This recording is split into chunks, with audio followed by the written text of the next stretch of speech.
تذکرہ چل رہا تھا تجارت کا، کاروبار کا، معیشت کا، صنعت و حرفت کا، کہ اللہ تبارک تعالیٰ نے جس طرح انسان کے باطنی غذا عبادت میں رکھی ہے، اسی طرح ظاہری غذا دنیاوی اسباب کے اندر رکھی ہے، اور اللہ نے نعمت کے طور پر اس کو بیان کیا ہے وَجَعَلْنَا لَكُمْ فِيهَا مَعَائِشَ، کہ جس طرح دنیا کے کائنات کی چیزوں کو ہم نے تمہارے لیے بنایا ہے، تو اس کے اندر ہم نے تمہارے روزگار کو بھی بنایا ہے۔ یہ اللہ کا انعام ہے، قَلِيلًا مَا تَشْكُرُونَ، لیکن تم لوگ اس کے اوپر شکریہ بہت کم ادا کرتے ہو۔ اور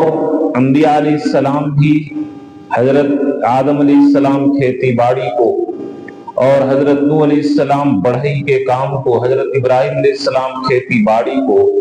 اور بھی بہت سارے انبیاء صنعت و حرفت، تجارت وغیرہ کو اپنائے۔ تو یہ اللہ کی طرف سے انعام ہے کہ اللہ نے ہمیں جو ذریعے معاش اور رزق کمانے کا جو ذریعہ دیا ہے، یہ اللہ کی طرف سے خاص انعام ہے، اس کی قدر کرنی چاہیے۔ اور اسی لیے حدیث پاک میں آیا ہے کہ جس آدمی کو جس روزگار کے ذریعے رزق آ رہا ہو، بلا وجہ اس کو چھوڑنا نہیں چاہیے، الا یہ کہ اس کے اندر گزارا نہ ہو تو الگ بات ہے۔ ان تمام ذریعے معاش میں تجارت کو خاص کر کے زیادہ فضیلت حاصل ہے، چنانچہ کنز الاموال کے حوالے سے یہ حدیث نقل کی جاتی کہ اللہ کے نبی صلی اللہ علیہ وسلم فرمائے تسعۃ اعشار الرزق فی التجارت والعشر فی المواشی، کہ رزق کے 10 حصے ہیں، ان 10 حصے میں سے 9 حصے تجارت، کاروبار اور بزنس کے اندر اللہ تعالیٰ نے 9 حصے کو رکھا ہے، والعشر فی المواشی، اور 1 حصہ کو جانوروں کے اندر رکھا ہے۔ یعنی تمام دنیا کے ذریعے معاش میں سے سب سے فضیلت والی چیز جو ہے وہ کاروبار، تجارت اور بزنس ہے، بشرطے کہ اس کو صحیح ڈھنگ سے کیا جائے۔ اور آپ جو لوگ گجرات، بمبئی، کلکتہ وغیرہ گئے ہوں گے،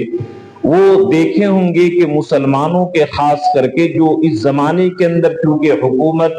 ریزرویشن کی وجہ سے اور بھی بہت ساری پیچیدگی کی وجہ سے سرکاری محکمے کے اندر ملازمت حاصل نہیں ہو پاتی ہے، تو جن صوبہ کے اندر اور جن راج کے اندر وہاں کے مسلمان تجارت کو اپنائے، اللہ تعالیٰ نے ان کے حالات بڑے اچھے کر رکھے ہیں معیشت کے اعتبار سے۔ تو تجارت کے اندر یہ سب سے زیادہ بہتر چیز ہے کہ تجارت کو آدمی اپنائے، چاہے وہ جس چیز کی تجارت ہو۔ اور اس کی وجہ خود یہ ہے، تجارت کے فضیلت کی وجہ بعض علماء نے یہ لکھا ہے کہ خود نبی صلی اللہ علیہ وسلم فرمائے ہیں تجارت کہ اما خدیجہ رضی اللہ تعالی عنہ جب دیکھے حضور صلی اللہ علیہ وسلم کی قابلیت کو کہ آج تک کوئی اتنا نفع کما کر کے نہیں دیا تھا جو حضور صلی اللہ علیہ وسلم ایک سفر میں دیے تھے، اسی قابلیت اور لیاقت اور صلاحیت کو دیکھ کر کے حضرت خدیجہ رضی اللہ تعالیٰ عنہ نے حضور صلی اللہ علیہ وسلم سے نکاح کا پیغام بھیجا، اور اور اسی کے بدولت سمجھیے کہ سب سے اول عورت ہیں جنہوں نے اسلام کو قبول کیا۔ یہ حضور صلی اللہ علیہ وسلم کی امانت اور دیانت اور اخلاق و کردار کو دیکھ کر کے میسرہ جو غلام کو ساتھ بھیجے تھے وہ بھی مسلمان ہو گئے تھے، ایمان قبول کر لیے تھے۔ تو ایک تو خود نبی صلی اللہ علیہ وسلم کا پسندیدہ اور اختیار کردہ چیز ہے، دوسری وجہ یہ ہے کہ آدمی جو اپنا کاروبار کرتا ہے تو بندش کے اندر نہیں رہتا ہے، برخلاف ملازمت کے اندر کہ چاہتے ہوئے بھی آدمی نہیں بندش میں رہتا ہے، کام کھل کر کے اپنی ضروریات پوری نہیں کر پاتا ہے۔ تو یہ دوسری وجہ یہ ہے کہ اس کے اندر بزنس مین آزاد ہوتا ہے۔ تیسری وجہ یہ ہے کہ دیگر تمام ذرائع کو یہ شامل ہے، جیسے کہ جتنے بھی صنعت و حرفت گھر کے اندر مال تیار کیا جاتا ہے، سب کے انجام یہی ہے کہ اس کو کاروبار کے اندر لگایا جاتا ہے۔ اور چوتھی وجہ یہ ہے کہ خود اللہ کے نبی صلی اللہ علیہ وسلم اس کے اندر برکت ہونے کو کہ اس کے اندر 9 حصے رزق کے زیادہ رکھے گئے ہیں دیگر کام کے مقابلے کے اندر، اس لیے تجارت یہ بڑی فضیلت کی چیز ہے۔ اور اس زمانے کے اندر مسلمانوں کو بھیک مانگنے کے بجائے معیشت کے 3 ذرائع میں سے کوئی ذریعہ ضرور اختیار کرنا چاہیے۔ اگر اللہ نے پیسہ اور وسعت دی ہے تو کاروبار کرے، تجارت کرے، بزنس کرے، اور وہ نہ ہو تو اپنے گھر کے اندر صنعت و حرفت، جیسے کہ بنارس کے علاقے میں اور بھی بہت سارے علاقے کے اندر قالین کے بننا یا گھر کے اندر سلائی کرنا، کہ اس کے اندر سارے مرد عورت شامل رہتے ہیں، جس کی وجہ سے ان کی معیشت الحمدللہ اچھی ہوتی ہے۔ اور اس زمانے کے اندر ہاتھ کا ہنر، جیسے کہ اے سی کا کام، فریج کا کام، بلکہ اس زمانے کے اندر دیکھیے کہ انجینئر لوگوں کی اتنی مانگ نہیں ہے جتنا کہ مستری لوگوں کا مانگ ہے۔ اس لیے اس ذہن میں نعوذ باللہ کیا ہو گیا کہ بعض لوگ اے سی کے کام سکھلانے کو، فریج کے کام یعنی اپنے ہاتھ کے ہنر کے سکھلانے کو لوگ عیب سمجھتے ہیں، گھٹیا پن محسوس کرتے ہیں، حالانکہ حدیث پاک کے اندر آتا ہے کہ جو آدمی کہ تم صنعت و حرفت اختیار کرو اور کسی بھی کام کو گھٹیا مت سمجھو، اور سب سے بہتر کمائی وہ ہے کہ آدمی اپنے ہاتھ کے ذریعے کما کر کے کھائے۔ حضرت داؤد علیہ السلام بادشاہ ہونے کے باوجود زرہ اپنے ہاتھ سے بنا کر کے بیچتے تھے۔ اگر ہمارے پاس اتنی صلاحیت نہیں ہے، اتنی مالیت نہیں ہے کہ ہم تجارت کر سکے، بچے کو ڈاکٹر اور انجینئر بنا سکے، تو یہ مستری بنا دینا اور ہاتھ کی ہنر حاصل کرا کر کے ان کو روزگار کھڑا کر دینا، یہ عیب نہیں سمجھنا چاہیے مسلمانوں کو، اس کے اندر ذلت محسوس نہیں کرنی چاہیے۔ اس زمانے کے اندر اس کا کورس بھی ہوتا ہے کہ یہ کام بھی سکھائے جاتے ہیں۔ اگر ہم غریب ہیں، نیچے کے سطح پر ہیں، تو اپنے بچوں کو ان کاموں کے اندر بھی لگا کر کے معیشت حاصل کر سکتے ہیں۔ یہ ذمہ داری ہے کہ ان 3 چیزوں میں سے ایک چیز سے ہم جڑے رہیں تو انشاءاللہ ہمیں بھیک مانگنے کی ضرورت نہیں پڑے گی۔ پچھلے ہفتہ وعدہ کیا گیا تھا کہ تجارت کے اندر برکت کیسے حاصل ہوگی، اس کے 6 اصول بیان کرنے کا وعدہ کیا گیا تھا۔ سب سے پہلا اصول یہ ہے کہ جس چیز کی بھی تجارت کریں وہ شریعت کے اندر، دین کے اندر حلال ہو، حرام نہ ہو۔ حرام چیز کی تجارت نہ کریں، جیسے کہ شراب کوئی بیچے، کوئی بھنگ بیچے، کوئی افیم بیچے، اور اسی طرح حرام جس کے اندر اللہ اور رسول نے منع کیا ہے، ناجائز چیز کی تجارت نہ کرے۔ اور ذہن میں ہم یہ بات بیٹھا لیں کہ اگر ہم حرام روزگار کو چھوڑتے ہیں تو اللہ تعالی ہمیں رزق سے محروم نہیں کریں گے۔ جو آدمی اللہ کی رضا کے لیے حرام کو چھوڑتا ہے، اللہ تبارک تعالی حلال طریقے سے اس کو روزی دیتے ہیں۔ چنانچہ حضرت ابھی جو انتقال کیے پیر الفقار صاحب نقشبندی رحمت اللہ علیہ، انہوں نے واقعہ لکھا ہے کہ ایک وکیل صاحب تھے مسلمان، اور وہ پہلے جائز ناجائز سب کیس کو لیتے تھے، لیکن ایک دن بیان سنے تو انہوں نے عہد کیا، وعدہ کیا کہ آج سے ہم ناجائز کیس، غلط کیس کو نہیں لیں گے۔ چنانچہ سب سے پہلے